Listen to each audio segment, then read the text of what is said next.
এক ছেলের নাকি দাড়ি ছিল ছাগলের মতো। আপনাদের এলাকায় আছে ভাই ফুকুদারি? রাম ছাগল দেখছেন? রাম ছাগলের কিন্তু ফুকুদারি, ঠিক কিনা?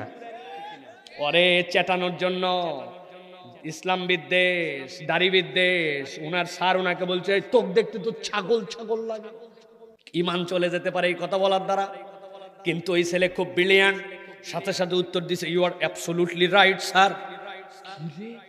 আমি তোকে চেতানোর জন্য বললাম আর তুই উল্টা বলিস you are absolutely right sir. বলছে স্যার না বলে কি করব, আমার নিজেরও তো দেখছি এরকম ছাগলের মতো দাড়ি, তো যা তাই তো।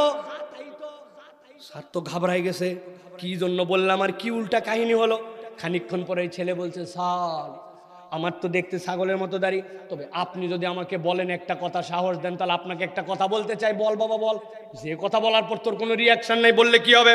বলছে স্যার আমারটা দেখতে ছাগলের মতো, এই জন্য ছাগল ছাগল লাগে, তবে আপনার চেহারার দিকে আমি যতবার তাকাই আপনাকে দেখলে কুত্তা কুত্তা লাগে।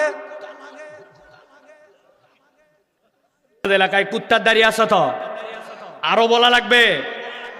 ভালো করে বুঝে নেন। ওতার আব্বাস তুম আলো হারাবার 2 নম্বর কারণ, অপেক্ষা করাইছে আর অপেক্ষা করাইছে। অনেক বাপ মা পর্যন্ত ওই দিন ফেসে যাবে। সন্তান রোজা রাখতে চায়, বাপ মা বলেন না